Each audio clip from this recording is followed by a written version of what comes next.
everyone, welcome back. In today's video, I'm going to be doing an unboxing of one of my favorite monthly subscription boxes, The Innocent Baker.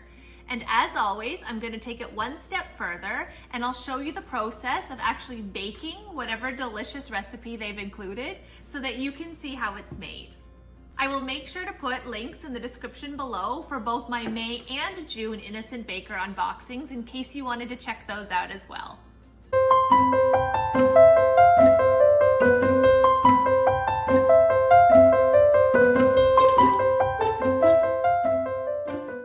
Before we get started, I of course want to tell you a little bit about The Innocent Baker.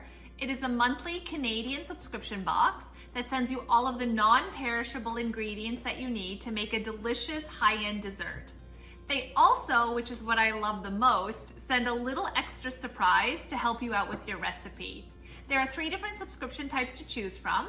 You can pay monthly, which is what I do, every 3 months, or every 6 months. I will make sure to put all of this information in the description below. I'll include the link to The Innocent Baker as well as the cost for all of the different plans. Let's get to it and see what's inside. So they always write on the front of the box what it is that we're going to be making, and this time it looks like blueberry lemon pistachio bread. That sounds really, really good. Let's open it up. First thing that we always see when we open an Innocent Baker box is this little card that gives you all of your information. So it gives you a picture of what it is you're making, and it tells you what's in the box, the ingredients that aren't in the box that you're going to need, and then any baking utensils that it thinks that would be recommended. On the back is the instructions for how to make the recipe. First thing we have in here is parchment paper. They always include the parchment paper. They never just assume that you have that at home. We have a spice mix,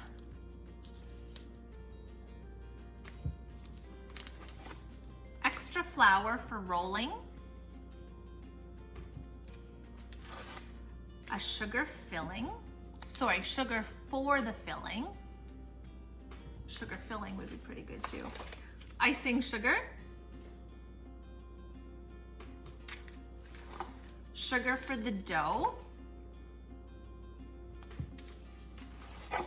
big bag of flour mix,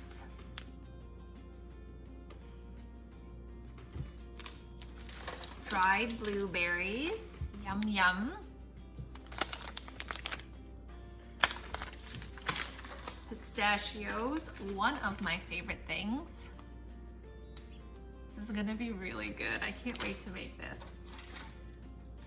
Instant yeast,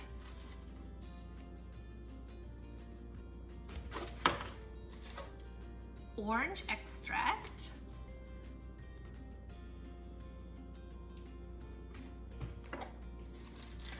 vanilla extract. And I love these little containers because they're absolutely reusable. They're great for lunches, for salad dressing or mayo or ketchup or something like that. And then, oh, it looks like there are 2 special surprises in this one. We have a pizza cutter, which is exciting because I somehow managed to misplace my own pizza cutter.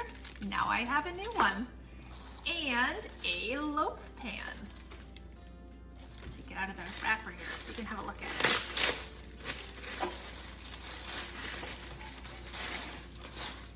Nice loaf pan.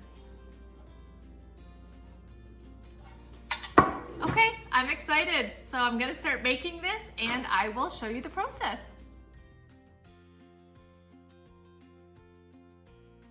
Step number 1 was to pour the flour mix, the sugar, and instant yeast in the bowl of a stand mixer and whisk together thoroughly and then set aside. Next, I had to whisk the eggs, lemon zest, orange extract and vanilla extract in a small bowl and also set those aside.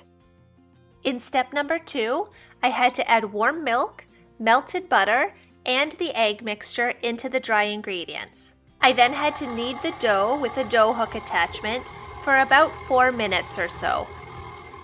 The The last part to step number 2 was to add in the dried blueberries. I folded them in with a spatula instead of using the dough hook on my mixer. In step number 3, I had to grease a large bowl with cooking spray and put the dough into it. I covered the bowl with a clean dish towel and I placed it in my oven on the proof setting to rise for about 1.5 hours. At that point, the dough had doubled in size. While the dough was rising, I had to prepare the filling.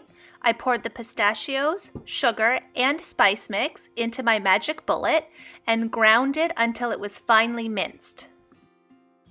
In step number 5, I had to take the dough that had risen and sprinkle some of the flour on the countertop and then roll out a rectangle of dough approximately 18 by 12 inches wide. I was able to use my brand new pizza cutter to trim off the excess dough to make it more of a rectangular shape. Then I had to brush all the melted butter over the dough and sprinkle the pistachio mix over the butter until the entire surface of the dough was covered. Using the pizza cutter in step number 6, I had to slice the dough widthwise in half and then slice each one of those halves into 3 equal-sized strips, giving me 6 strips in all. Next, I had to stack those strips on top of one another and then slice the stack in half widthwise and then slice each one of those halves into 3 to get 6 square stacks. I then had to line the loaf pan with the parchment paper. In step number 7, I had to transfer the stacks of dough into the loaf pan. I then covered it with a kitchen towel and put it back in my oven on the proof setting for about 45 minutes. I then had to preheat the oven to 350 degrees and bake the dough for about 25 minutes. In step number 8, after the bread was baked, I had to lift it from the pan and cool it on a wire rack for about 30 minutes. While it was cooling, I made the lemon glaze by placing the icing sugar, tablespoon of milk, melted butter, and the juice of half of a lemon into a medium-sized mixing bowl, and I whisked together until a smooth glaze was formed. I then set it aside until it was needed. And after the bread cooled slightly, I was able to pour on the lemon glaze. And that's it, all done, aside from the most important part, of course, taste testing. And these looked as delicious as they tasted. So there you have it, the July 2020 Innocent Baker box. I hope you enjoyed my video. If so, don't forget to like and subscribe and click the bell so that you get notifications of all of my new posts. And also make sure you check out the description because I will add all of the information on how to get your own Innocent Baker box. I promise you won't be disappointed. Just even try it once and you'll be hooked. Thank you so much, guys. Have an awesome day.